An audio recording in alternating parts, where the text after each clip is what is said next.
Health is like money. You never have a true idea of its value until you lost it. स्वास्थ्य वह संपत्ति है जिसकी असली कीमत का अंदाजा आपको तब तक नहीं होता जब तक कि आप इसको खो नहीं देते। अपने शरीर को स्वस्थ रखना, बीमारियों से बचना, हमेशा ऊर्जावान रहना और साथ ही साथ अपने परिवार को भी स्वस्थ रखना दुनिया भर की किसी दौलत कमाने से कुछ कम नहीं है। नमस्कार दोस्तों, मैं सतीश खत्री एक बार फिर से आप सभी का मेरे चैनल पर स्वागत करता हूं।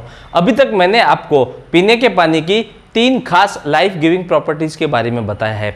साथ ही साथ मैंने आपको अपने पिछले वीडियो में यह भी बताया था कि यह पीने का पानी 3 खास प्रॉपर्टी वाला आपको अपने ही घर में कैसे मिल सकता है, वाटर आयोनाइजर बनाने की शुरुआत कैसे हुई थी और कैंगन वाटर मशीन के हिस्ट्री के बारे में भी मैंने आपको डिटेल में जानकारी दिया था। आज मैं आपको एनर्जी कंपनी के कैंगन वाटर मशीन का दिल कैसे धड़कता है उसके बारे में बताने वाला हूँ। क्या हुआ, चौंक गए?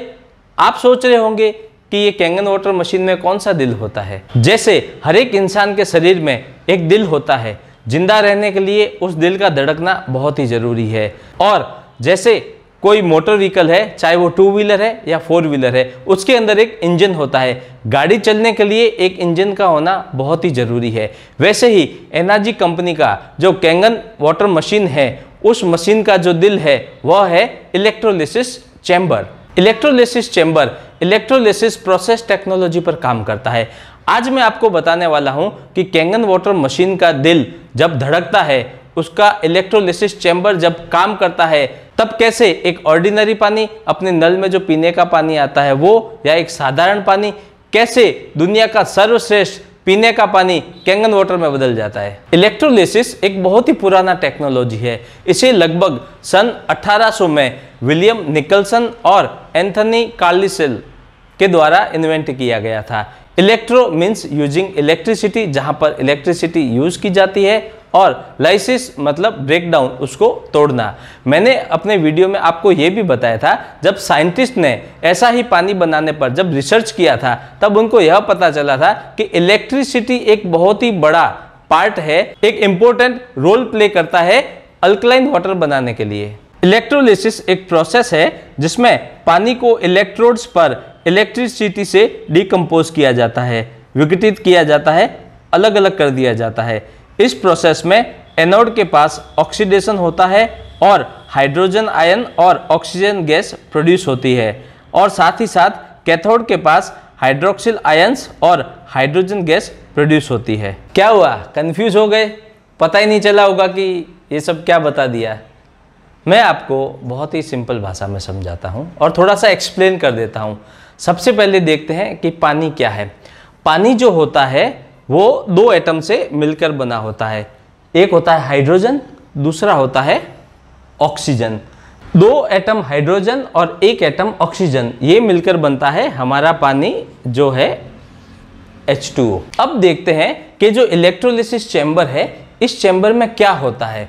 इलेक्ट्रोलिसिस चैम्बर के जो मेन कंपोनेंट है वो होते हैं इलेक्ट्रोड्स। देखिए, एक इलेक्ट्रोड ये यहाँ पे दे रखा है, एक इलेक्ट्रोड यहाँ पे दे रखा होता है।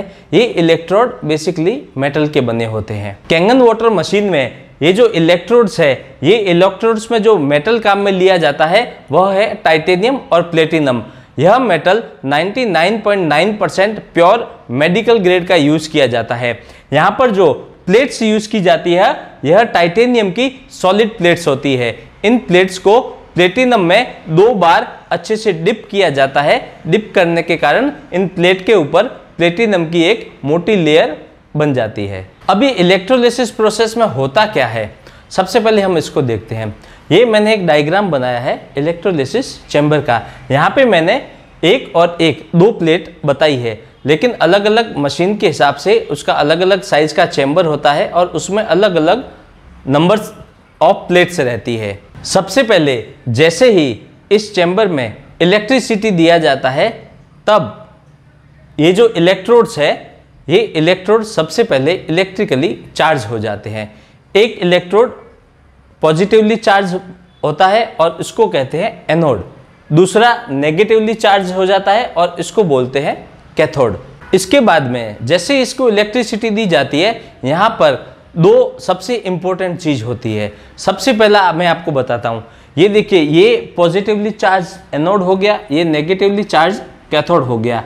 तो पानी के अंदर जितने भी एसिडिक और अल्कलाइन मिनरल्स रहते हैं, तो जो पॉजिटिवली चार्ज मिनरल्स होते हैं वो कैथोड की तरफ जाते हैं और जो नेगेटिवली चार्ज मिनरल्स होते हैं वो एनोड की तरफ जाते हैं। ये मिनरल्स कौन से होते हैं मैं बताता हूँ। पॉजिटिवली चार्ज में अगर मैं बात करूँ तो सोडियम है, पोटेशियम है, कैल्शियम है और मैग्नीशियम है। ये सारे जो पॉजिटिवली चार्ज जो अल्कलाइन मिनरल्स है वो कैथोड की तरफ जाएंगे और नेगेटिवली चार्ज ये क्लोरीन है, ये नाइट्रेट है, ये सल्फेट है, ये कार्बोनेट है, ये सारे पॉजिटिवली जो चार्ज इलेक्ट्रोड है इसकी तरफ शिफ्ट होते हैं। और जो दूसरा सबसे बड़ा इसमें चेंज होता है वह यह है कि जो पानी का मॉलिक्यूल H2O है, यह H2O ब्रेक डाउन होता है H+ और OH- के अंदर। H+ को बोलते हैं हाइड्रोजन आयन,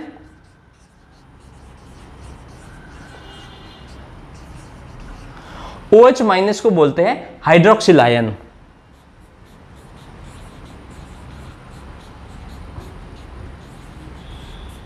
इस OH- को हाइड्रोक्साइड आयन भी बोलते हैं। अब देखिए, ये जो इलेक्ट्रोलिसिस चेंबर है यहां पे मैं आपको समझाता हूं।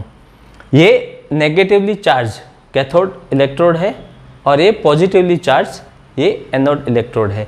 यहां पर देखिए, ये जितने भी अल्कलाइन मिनरल्स है ये यहां पर शिफ्ट हो गए हैं और जितने भी एसिडिक मिनरल्स है ये यहां शिफ्ट हो गए।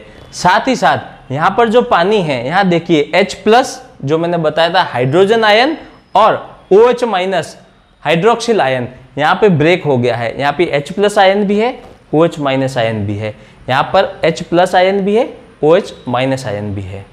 साथ ही साथ ये जो इलेक्ट्रोलिसिस चेंबर है यहाँ पे देखिए, यहाँ पे कुछ ये लाइन मैंने दिखाई है।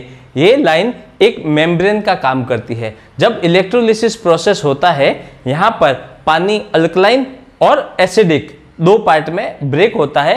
यह जो मेम्ब्रेन है ये इस पानी को अल्कलाइन और एसिडिक को सेपरेट करती है ताकि दोनों को अलग अलग जगह से कलेक्ट किया जा सके। इलेक्ट्रोलिसिस चैम्बर में क्या क्या केमिकल रिएक्शंस होती है, इससे पहले मैं आपको एक बहुत ही सिंपल सा एक इंफॉर्मेशन देता हूँ, बहुत ही बेसिक है कि जो पानी है जिसका मॉलिक्यूल H2O है, जैसे ही इलेक्ट्रोलिसिस चैम्बर में इलेक्ट्रिसिटी दी जाती है यह H+ और OH- में ब्रेक हो जाता है। अब अल्कलाइन और एसिडिक कैसे उसको कैलकुलेट करते हैं वो मैं आपको एक जनरल आइडिया देता हूं। अगर H+ hydrogen ion hydroxyl ion के अगर बराबर है तो इसे कहते हैं न्यूट्रल और इसका pH 7 होता है।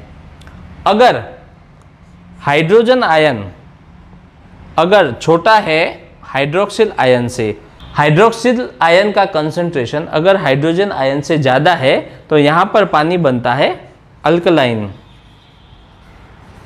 इसका pH जो pH है वो ग्रेटर देन 7 होता है और लेस देन इक्वल टू 14 होता है। वैसे ही अगर हाइड्रोजन आयन H+ इसका कंसंट्रेशन अगर हाइड्रोक्सिल आयन से ज़्यादा होता है तो पानी बनता है एसिडिक। यहाँ पर इसका pH जो वैल्यू है वो लेस देन 7 रहेगा और ग्रेटर देन इक्वल टू 1। अब ये देखते हैं कि इलेक्ट्रोलिसिस जो चैम्बर है इसमें क्या होता है एग्जैक्टली। इसको मैं यहाँ से इरेज कर देता हूँ और फिर मैं आपको बताता हूँ यहाँ पे क्या होता है। यहाँ पर देखिए, सबसे पहले मैं बात करता हूँ ये जो कैथोड वाली साइड है, जो अल्कलाइन वाली साइड है यहाँ की। यहाँ पर क्या होता है देखिए, जो पानी है वाटर मॉलिक्यूल ब्रेक होके आता है हाइड्रोजन और हाइड्रोक्सिल आयन के अंदर। ये H+ है, ये OH- है। वैसे ही ये साइड में OH- और H+। यहाँ की अगर मैं पहले बात करूँ, ये कैथोड है। कैथोड मीन्स ये नेगेटिवली चार्ज्ड इलेक्ट्रोड है। यहाँ पर क्या होगा H+ का मतलब होगा यहाँ पर एक इलेक्ट्रॉन का कमी रहता है। अभी ये H+ हाइड्रोजन आयन क्या करेगा, ये जो कैथोड है कैथोड में से एक इलेक्ट्रॉन ले लेगा। ये एक इलेक्ट्रॉन लेने से क्या होगा, जो हाइड्रोजन आयन H+ है, जब ये एक इलेक्ट्रॉन लेगा तब ये हाइड्रोजन एटम बन जाएगा।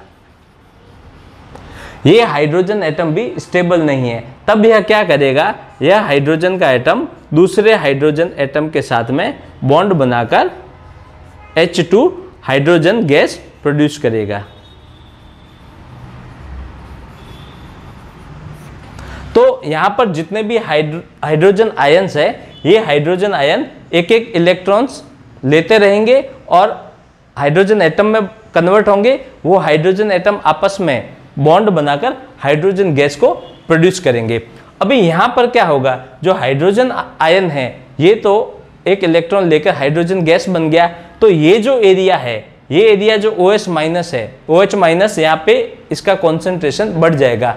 जब OH- का कॉन्सेंट्रेशन बढ़ता है, हाइड्रोजन आयन का कॉन्सेंट्रेशन घटता है, जैसा कि मैंने अभी आपको बताया था, तो क्या होता है, यहाँ पर अल्कलाइन वाटर प्रोड्यूस होता है। तो जैसे हाइड्रोजन आयन का कॉन्सेंट्रेशन कम हो गया, OH- हाइड्रोक्सिल आयन का कॉन्सेंट्रेशन बढ़ गया, ये साइड से हमें अल्कलाइन वाटर मिलेगा। लेकिन एनर्जिक कंपनी का मशीन से जब भी अल्कलाइन वाटर निकलता है उसको कैंगन वाटर बोलते हैं। ये कैंगन इनका एक रजिस्टर्ड ट्रेडमार्क है।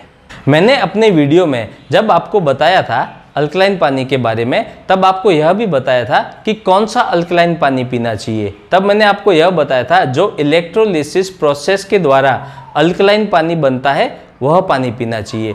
तो जो अल्कलाइन पानी, ये जो अल्कलाइन है, अगर ये electrolysis process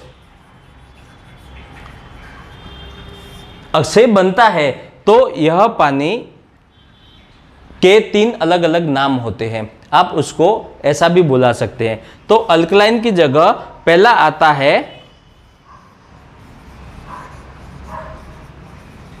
electrolysed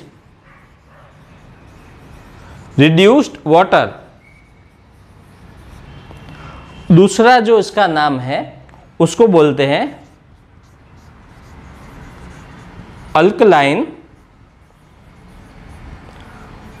ionised water.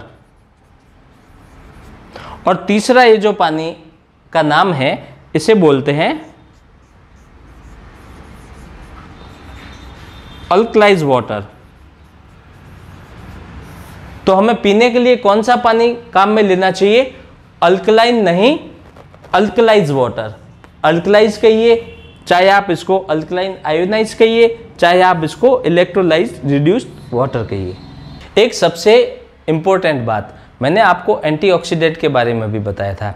तो जहां हम यह कैंगन वाटर के बारे में बात कर रहे हैं, हम अल्कलाइज वाटर के बारे में बात कर रहे हैं। इसका मतलब क्या होता है, यहाँ पे OH- हाइड्रोक्सिल आयन का कॉन्सेंट्रेशन ज़्यादा होता है। हाइड्रोक्सिल आयन पे एक माइनस का चार्ज है, इसका मतलब यहाँ पर एक इलेक्ट्रॉन है, फ्री इलेक्ट्रॉन है। जब इसका कॉन्सेंट्रेशन यहाँ पर बढ़ता है तो एक आयन में एक इलेक्ट्रॉन है, तो यहाँ पर बहुत सारे आयन्स होते हैं। बहुत सारे आयन्स के कारण बहुत सारे हमें फ्री इलेक्ट्रॉन मिलते हैं। जैसे जैसे नंबर ऑफ फ्री इलेक्ट्रॉन्स बढ़ते हैं, पानी ऑटोमेटिकली एंटीऑक्सीडेंट बनता है। ये फ्री इलेक्ट्रॉन क्या करते हैं, हमारे शरीर में जितने भी फ्री रेडिकल्स बनते हैं, जैसे मैंने आपको बताया था, ये उन फ्री रेडिकल्स को न्यूट्रलाइज करते हैं। तो जब हम इलेक्ट्रोलिसिस प्रोसेस के थ्रू जब अल्कलाइन वाटर बनाते हैं तो वह अल्कलाइन के साथ में अपने आप ही एंटीऑक्सीडेंट भी देता है। अब हम बात करते हैं, ये जो इसका हाफ पार्ट है, जो एनोड वाला इलेक्ट्रोड है, यहाँ पर क्या होता है, ये जो नेगेटिवली चार्ज जो एसिडिक मिनरल्स है, एक तो यहाँ पे अट्रैक्ट हुए, यहाँ पर भी देखिए H+ जो हाइड्रोजन आयन है और यहाँ पे हाइड्रोक्सिल आयन है। हाइड्रोक्सिल आयन के पास में इलेक्ट्रॉन्स रहते हैं। यह क्या करता है, ये जो इलेक्ट्रॉन्स है, ये इलेक्ट्रॉन्स को, ये जो पॉजिटिवली चार्ज एनोड है, ये इलेक्ट्रॉन्स यहाँ पर जाते हैं। जब ये इलेक्ट्रॉन अपना एक इस एनोड को दे देगा तब क्या होता है, देखिए ये हाइड्रोक्सिल आयन है OH-, इसने क्या किया कि अपना एक इलेक्ट्रॉन एनोड को दे दिया, पीछे क्या बचा, OH। OH भी अपने आप में एक अनस्टेबल है। तब क्या होगा, OH और एक ये दूसरा OH, ये जब दोनों मिलेंगे तब क्या बनेगा, H2O एक पानी का मॉलिक्यूल बनता है और साथ ही साथ एक ऑक्सीजन का एटम बनता है। अब ये जो ऑक्सीजन का एटम है ये भी अपने आप में अनस्टेबल है। यहाँ पर क्या होगा, एक ऑक्सीजन का एटम दूसरे ऑक्सीजन के एटम के साथ में मिलकर ऑक्सीजन गैस प्रोड्यूस करता है। यहां से एनोड साइड से ऑक्सीजन गैस प्रोड्यूस होती है, जैसे कैथोड की साइड से हाइड्रोजन गैस प्रोड्यूस हुई थी। हाइड्रोजन गैस जो है ये बहुत ही स्ट्रॉन्ग एक एंटीऑक्सीडेंट है। इसके बारे में मैं एक अलग से वीडियो में आपको डिटेल में बताऊंगा। अब यहाँ पर ऑक्सीजन गैस यहाँ से प्रोड्यूस हुआ। अब यहाँ पर क्या होगा, ये वाली साइड में ये OH- जो है ये इलेक्ट्रॉन्स देके और यहाँ से ऑक्सीजन गैस प्रोड्यूस करवाएगा और एक पानी का मॉलिक्यूल बनता है। अब यहाँ पर क्या होगा, जो H+ हाइड्रोजन आयंस है वो ऐसे ही रहेंगे। तो ये साइड में क्या होता है, OH- हाइड्रोक्सिल आयन का कॉन्सेंट्रेशन कम हो जाता है, हाइड्रोजन आयंस जो है इनका कॉन्सेंट्रेशन बढ़ता है। मैंने आपको बताया था कि अगर हाइड्रोजन आयन का कॉन्सेंट्रेशन हाइड्रोक्सिल आयन से ज़्यादा होता है तो पानी कौन सा प्रोड्यूस होता है, एसिडिक। ये वाली साइड से एसिडिक वाटर प्रोड्यूस होता है। मतलब जब इलेक्ट्रोलाइसिस प्रोसेस होता है तो अल्कलाइन वाटर और उसके साथ ही साथ एसिडिक वाटर प्रोड्यूस होता है। अल्कलाइन जो वाटर है इसके बॉडी में बहुत सारे बेनिफिट है, वैसे ही एसिडिक जो वाटर है उसके भी ये बहुत सारे हेल्थ बेनिफिट होते हैं। जब मैं आपको पूरा डिटेल बताऊंगा उस टाइम में आपको इस मशीन में से कौन कौन से टाइप के पानी निकलते हैं और उन पानी के क्या फ़ायदे हैं वो आपको डिटेल में बता दूंगा। यहाँ पर मैंने आपको यह बताया है कि एनर्जी कंपनी का जो इलेक्ट्रोलिसिस चैम्बर है वह चैम्बर में किस टाइप से एक्टिविटी रहती है, कैसे कैंगन वाटर प्रोड्यूस होता है, कैसे एसिडिक वाटर प्रोड्यूस होता है। आप इसको प्रैक्टिकली देखना चाहेंगे तो देखिए यहाँ पर है ना, मैं आपको एक छोटा सा वीडियो क्लिप दिखा रहा हूँ। यह वीडियो क्लिप में आपको दिखाया जा रहा है, देखिए किस टाइप से जो है इलेक्ट्रोड्स लगे हैं, कैसे पॉजिटिव और इसको नेगेटिव बनाया गया है, किस टाइप से यहाँ पर हाइड्रोजन गैस प्रोड्यूस हो रही है। यह वीडियो क्लिप एनर्जी कंपनी की जो मैन्युफैक्चरिंग फैसिलिटीज़ है वहाँ पर कोई भी डिस्ट्रीब्यूटर अगर देखना चाहे तो उस फैसिलिटी में जाकर देख सकता है। तो है ना एकदम बहुत ही शानदार और unique technology. Kangen water machine में और भी कौन कौन से कंपोनेंट है और वो मशीन कैसे काम करती है मैं आपको अपने अगले वीडियो में उसके बारे में डिटेल में बताऊंगा। तो अभी तक अगर आपने मेरे इस वीडियो को लाइक और शेयर नहीं किया है तो ज़रूर कर लें और साथ ही साथ मेरे इस चैनल को सब्सक्राइब कर लें ताकि जो मेरा आने वाला वीडियो कैंगन वाटर मशीन के बारे में है वो आपको सबसे पहले मिल सके। धन्यवाद।